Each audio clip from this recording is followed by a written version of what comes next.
ಕಲಬುರಗಿಯಲ್ಲಿ ಎರಡನೇ ದಿನದ ಬಿಜೆಪಿ ಧರಣಿ. ಹೌದು, ವಾಲ್ಮೀಕಿ ನಿಗಮದ ಲೂಟಿಯ ರೂವಾರಿ ಸಚಿವ ಬಿ ನಾಗೇಂದ್ರರವರು ರಾಜೀನಾಮೆಗೆ ಆಗ್ರಹಿಸಿ ಹಾಗೂ ಭ್ರಷ್ಟ ಬಡವರ ವಿರೋಧಿ ಕಾಂಗ್ರೆಸ್ ಸರ್ಕಾರದ ವೈಫಲ್ಯಗಳ ವಿರುದ್ಧ ಭಾರತೀಯ ಜನತಾ ಪಾರ್ಟಿ ಕಲಬುರಗಿ ವತಿಯಿಂದ ನಡೆಯುತ್ತಿರುವ ಎರಡನೇ ದಿನದ ಧರಣಿ ಕಾರ್ಯಕ್ರಮದಲ್ಲಿ ಬಿಜೆಪಿ ರಾಜ್ಯ ಕಾರ್ಯಕಾರಿಣಿ ಸದಸ್ಯೆ ಶಶಿಕಲಾ ಟೀಮ್ಗಳಿ ಶೋಭಾ ಬಾಣಿ, ಜಿಲ್ಲಾ ಪ್ರಧಾನ ಕಾರ್ಯದರ್ಶಿ ಕಲಬುರಗಿರವರು ಮಾತನಾಡಿದರು. Bureau report Chandrashekhar Nagnalli. ಬೇಕೇ ಬೇಕು, ಬೇಕೇ ಬೇಕು, ಬೇಕೇ ಬೇಕು.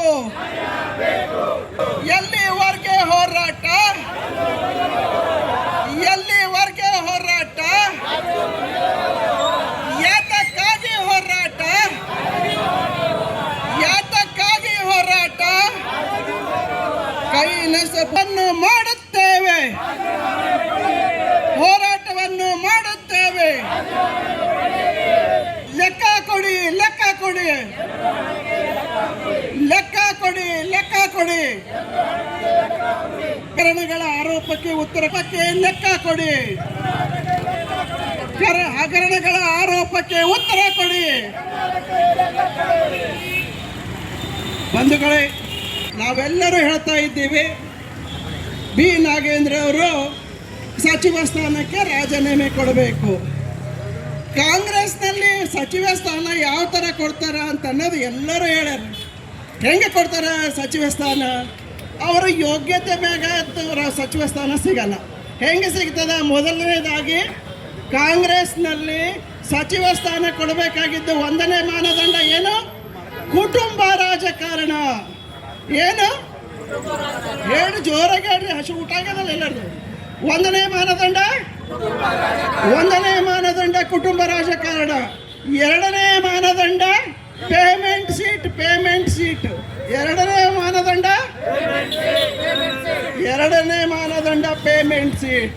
ಮೂರನೇ ಮಾನದಂಡ ಭ್ರಷ್ಟರು, ಭ್ರಷ್ಟಾಚಾರಿಗಳು.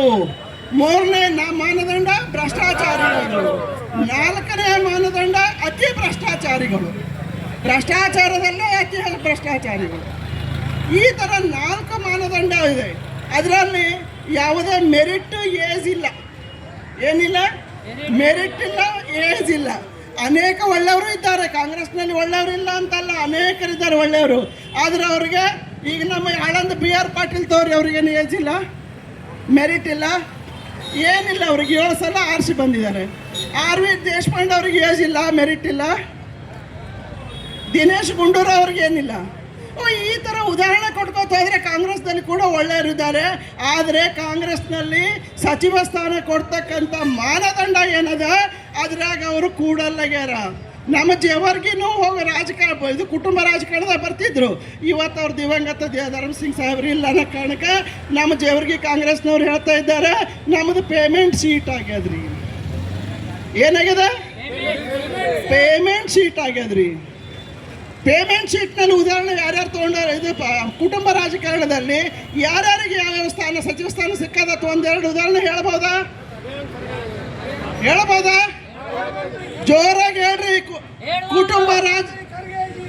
ಕುಟುಂಬ ರಾಜಕಾರಣದ ಕೋಟಾದಲ್ಲಿ ಮೊಟ್ಟ ಮೊದಲನೇದಾಗಿ ಕರ್ನಾಟಕದಲ್ಲಿ ಗುಲ್ಬರ್ಗಾದ ಹೋಮ್ ಮಿನಿಸ್ಟರ್ ಮೊದಲನೇ ಪ್ರಿಯಾಂಕಾ ಖರ್ಗೆ ಅವರು ಇದ್ದಾರೆ.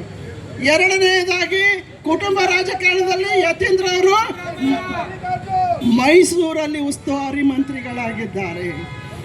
ಇವತ್ತು ಜೇವರ್ಗಿಯಲ್ಲಿ ಅಜಯ್ ಸಿಂಗ್ ಅವರು ಪೇಮೆಂಟ್ ಕೋಟದಲ್ಲಾಗಿದ್ದಾರೆ. ಇನ್ನು ಉಳಿದಂತ ನಮ್ಮ ಮಹಿಳೆಯರು ನೋಡಿ, ನಮ್ಮ ಹೆಣ್ಮಕ್ಳು ತಂದಾಗ ಹೆಣ್ಮಕ್ಳು ಭ್ರಷ್ಟಾಚಾರದಲ್ಲಿಯೂ ಬರಲ್ಲ. ಹೆಣ್ಮಕ್ಳು ಹಿಂದೆ ಕುಟುಂಬದ ಹಿನ್ನೆಲೆಯಲ್ಲೂ ಇಲ್ಲ. ಹೆಣ್ಮಕ್ಳು ಪೇಮೆಂಟ್ ಕೋಟಾದಲ್ಲಿ ಇಲ್ಲ. ಅದಕ್ಕಾಗಿ ಕಾಂಗ್ರೆಸ್ ಸರ್ಕಾರದಲ್ಲಿ ಹೆಣ್ಮಕ್ಳಿಗೆ ಮಂತ್ರಿ ಸ್ಥಾನ ಇಲ್ಲ.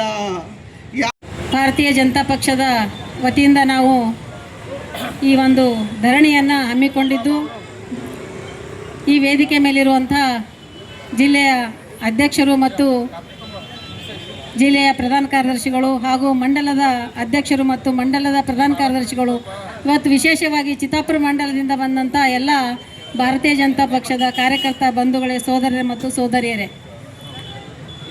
ಎಷ್ಟು ಪ್ರತಿಭಟನೆಗಳನ್ನು ನಾವು ಮಾಡಿದರೂ ಕೂಡ ಅವ್ರು ಒಂದು ಲೆಕ್ಕಕ್ಕೆ ಬಂದದ, ಎಷ್ಟೇ ಹೇಳ್ತೀರಿ ಹೇಳ್ಕೊರಿ, ನಾವು ಮಾಡೋದು ಮಾಡ್ತೀವಿ ಅಂತ ಹೇಳ್ಕೊಂಡು.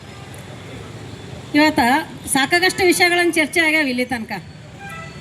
ಎಸ್ ಟಿ ಮೋರ್ಚಾದ ಬಜೆಟನ್ನೇ ನಿಗಮದಲ್ಲಿ ಆದಂತಹ ಅವ್ಯವಹಾರ ಏನದಲ್ಲ, ಒಬ್ಬ ರೈತ, ಆ ಸಮುದಾಯಕ್ಕೆ ಸಂಬಂಧಪಟ್ಟಂಥ ಒಬ್ಬ ಸಾಮಾನ್ಯ ರೈತ ಏನಾದರೂ ಒಂದು ಕೊಳವೆ ಬಾವಿ ಅಥವಾ ಏನಾದರೂ ಒಂದು ನೀರಿನ ಅವಶ್ಯಕತೆಯನ್ನು ಇತ್ತು, ಅಲ್ಲಿ ಯೋಜನೆ ಇರ್ತದಲ್ಲ, ಅದು ತೊಗೊಂಡಿದ್ರೆ ಅಂದ್ರೆ ಎಷ್ಟು ನೆಮ್ಮದಿಯಿಂದ ಆತ ತನ್ನ ಸಂಸಾರವನ್ನು ನಿರ್ವಹಣೆ ಮಾಡ್ತಿದ್ದಂತ ಅನಿಸ್ತದೆ. ಇವತ್ತು ನೀವು ಉಂಡೋರಿಗೆ ಉಣಿಸೋದು, ತಿಂದೋರಿಗೆ ತಿನ್ನಿಸೋದು, ಇಡ್ಲಿಕ್ಕೆ ಜಾಗ ಇಲ್ಲ ನಿಮಗೆ ದುಡ್ಡು. ಆದ್ರೆ ಆ ಸಮುದಾಯದ, ಹಿಂದುಳಿದ ಸಮುದಾಯದ ಆ ಕೆಟಗಿರಿ ಜನ ಎಷ್ಟು ಬಡತನವನ್ನು ಎದುರಿಸ್ತಾ ಇದ್ದಾರೆ ಅಂತ ಅನ್ನುವಂಥದ್ದು ಏನಾದರೂ ನಿಮ್ಗೆ ಗೊತ್ತದೇನಂತ ಒಂದು ಸಾರಿ ವಿಚಾರ ಮಾಡಬೇಕು. ನೀವು ಯಾವ ರೀತಿ ಭ್ರಷ್ಟಾಚಾರ ಮಾಡಿದ್ರಂದ್ರೆ, ಸಂಬಂಧಪಟ್ಟಂಥ ಇಲಾಖೆಯ ಅಧಿಕಾರಿ ತನ್ನ ಜೀವ ಬಿಡ್ಬೇಕಂದ್ರೆ ಅವನ ಹೆಂಡತಿ ಮಕ್ಕಳು ಎಲ್ಲನೂ ಅವ್ರಿಗೆ ಏನು ಕಣ್ಣಿಗೆ ಕಾಣಲಿಕ್ಕಿಲ್ಲ. ಆ ಸಂದರ್ಭದಾಗ ಯಾವ ರೀತಿ ಪತ್ರವನ್ನು ಬರೆದಿಟ್ಟು ಅವ್ರ ಜೀವವನ್ನು ಕೊಟ್ಟರು ಅಂತಂದ್ರೆ, ಅದಕ್ಕೆ ಒಂದು ನೀವು ನಿಮ್ಮಲ್ಲಿ ಮಾನವೀಯತೆ ಇತ್ತು ಅಂದ್ರೆ, ಸ್ವಾಭಿಮಾನ ಇತ್ತು ಅಂದ್ರೆ ಅವತ್ತೇನೆ ನೀವು ನಿರ್ಧಾರ ತಗೋಬೇಕಾಗಿತ್ತು. ಏನೋ ನಾವು ಮಾಡಿ ತಪ್ಪದ, ಈ ತಪ್ಪನ್ನು ನಾವು ತಿದ್ದುಕೋತೀವಿ ಅಂತ ಅನ್ಬೇಕಾಗಿತ್ತು. ಆದರೂ ಕೂಡ ಇದೇ ವಿಷಯವನ್ನು ಮುಂದಿಟ್ಕೊಂಡು ಜೈಲಿಗೆ ಹೋಗಿ ಬಂದು ಮತ್ತೆ ನಿಮಗೆ ಉಳಿದಂಥ ನಿಮ್ಮ ಸಚಿವ ಸಂಪುಟದಲ್ಲಿ ಇದ್ದಂಥವ್ರಾಗಲಿ, ನಿಮ್ಮ ಸಂಬಂಧಪಟ್ಟಂಥ ನಿಮ್ಮ ಮುಖ್ಯಮಂತ್ರಿಗೆ ಧಮಕಿ ಹಾಕಿ ನನಗೆ ಮತ್ತೆ ನೀವು ಸಚಿವ ಸ್ಥಾನವನ್ನು ಕೊಡದೇ ಇದ್ದರೆ ನಿಮಗೆ ಹರಾಸ್ಮೆಂಟ್ ಮಾಡ್ತೀನಿ ಅನ್ನುವಂಥ ಧಮಕಿಯನ್ನು ಹಾಕಿ ಇವತ್ತು ಮತ್ತೆ ಅದೇ ಗಾದಿ ಮೇಲೆ ಕೊಡ್ತಿರಲ್ಲ. ಸ್ವಲ್ಪ ಆದರೂ ನಿಮ್ಗೆ ನಾಚಿಕೆ ಚರ್ಮ ಅದ, ಸ್ವಲ್ಪ ಆದರೂ ಬುದ್ಧಿಯರೇ ಅದ ನಿಮ್ಗೆ. ಯಾಕಂದ್ರೆ ನಿಮ್ಮ ಮನೆಯಾಗ ಏನಾರೇ ಒಂದು ಅನಾನುಕೂಲ ಆಗಿತ್ತಂದ್ರೆ ಎಷ್ಟೋ ಒಂದು ಬಿಂಬಿಸ್ತೀರಿ. ಆ ಸಮುದಾಯದಲ್ಲಿ ಆದಂಥ ಅವ್ಯವಹಾರ ಒಂದು ದುಡ್ಡಲ್ಲ, ಎರಡು ದುಡ್ಡಲ್ಲ, 1,87,00,000. ಹಿಂದೇನಂತ ಗಜ್ರಿ ಮೊಹಮ್ಮದ್, ಗೋರಿ ಮೊಹಮ್ಮದ್ ಅವ್ರು ದಾಳಿ ಮಾಡಿದ್ರಂತ ನಾವು ಸಣ್ಣವರಿದ್ದ ಪುಸ್ತಕದಲ್ಲಿ ಓದ್ತಿದ್ದೆವು.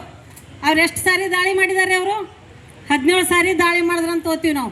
17ರಾಗ ನಿನ್ನೆ ಅದ್ರ ಹಿಂದೆ 1-8 ಹಚ್ಚಿ 187 ಕೋಟಿ ಮಾಡಿದ್ರಿ ಇವರು. ಕಣ್ಣು ಮುಚ್ಚಿ ನುಂಗಿ ನೀರು ಹಿಡಿದ್ರು ಅವರು. ಏನಾದರೂ ಕ್ವಶನ್ ಹಾಕಿದ್ರೆ ಭಾರತೀಯ ಜನತಾ ಪಕ್ಷದ ಒಂದು ಚಾಳಿ ಅದ ಅವ್ರಿಗೆ ಪ್ರತಿಭಟನೆ ಮಾಡೋದು. ನಮ್ಮ ಚಾಳಿ ಪ್ರತಿಭಟನೆ ಮಾಡೋದಿಲ್ಲ, ತಿಳ್ಕೊರಿ ನೀವು. ನಮ್ಮ ಚಾಳಿ ಏನದಂತಂದ್ರೆ, ನಮಗೇನಾದ್ರ ಉಪವಾಸ ಇದ್ದಂಥವ್ರು, ಕಷ್ಟದಲ್ಲಿದ್ದಂಥವ್ರು, ಅಂತ್ಯೋದಯದ ಅಡಿಯಲ್ಲಿ ಭಾರತೀಯ ಜನತಾ ಪಕ್ಷ ಕೆಲಸ ಮಾಡ್ಲಾಗತ್ತದ. ಇವತ್ತು ಕಟ್ಟ ಕಡೆಯ ಮನುಷ್ಯನಿಗೆ, ನಮ್ಮ ಭಾರತ ದೇಶದಲ್ಲಿ ಜೀವಿಸ್ತಕ್ಕಂಥ ಕಟ್ಟ ಕಡೆಯ ಮನುಷ್ಯರಿಗೂ ಕೂಡ ಆ ಪರ್ಸನ್ಗೆ ನಮಗೇನು ಒಂದೇನು ವಿಚಾರ ಅದಲ್ಲ, ಕೋಟ್ಯಾಧಿಪತಿಗಳು ಇರ್ಲಾರ್ದಂಥ ದೇಶ ನಿರ್ಮಾಣ ಆಗಬೇಕು. ಉಳ್ಳವರು ಇನ್ನುಳಿದವರಿಗೆ ಹಂಚಿಕೊಂಡು ಉಣ್ಣುವಂಥ ವ್ಯವಸ್ಥೆ ನಿರ್ಮಾಣ ಆಗಬೇಕು. ಮೌಢ್ಯ ಮತಾಂಧತೆ ಇಲ್ಲದಂಥ ವ್ಯವಸ್ಥೆ ನಿರ್ಮಾಣ ಆಗಬೇಕು. ಅಹಂಕಾರ ಇಲ್ಲದಂಥ ರಾಜಕೀಯ ವ್ಯವಸ್ಥೆ ನಿರ್ಮಾಣ ಆಗಬೇಕನ್ನುವಂಥ ದೃಷ್ಟಿಕೋನ ಇಟ್ಕೊಂಡು ನಾವು ಕೆಲಸ ಮಾಡ್ತಕ್ಕಂಥವ್ರು, ಅಂತ್ಯೋದಯ ಅಡಿಯಲ್ಲಿ ಕೆಲಸ ಮಾಡ್ತಕ್ಕಂಥವ್ರು. ಸಮಾಜದ ಪ್ರತಿಯೊಬ್ಬ ಸಾಮಾನ್ಯ ಕಾರ್ಯಕರ್ತನೂ ಕೂಡ ಶ್ರೀಮಂತರ ಮಕ್ಕಳು ಯಾವ ರೀತಿ ಫೆಸಿಲಿಟಿ ತಗೋತಾರ ಅದೇ ರೀತಿ ಅನುಕೂಲತೆಗಳು ಒಬ್ಬ ರೈತನಿಗೆ ಸಿಗಬೇಕು, ಸಾಮಾನ್ಯ ಪರ್ಸನ್ ಸಿಗಬೇಕನ್ನುವಂಥ ವಿಚಾರದಲ್ಲಿ ಇಟ್ಕೊಂಡು ನಾವು ರಾಜಕೀಯ ಮಾಡ್ತಕ್ಕಂಥವ್ರು.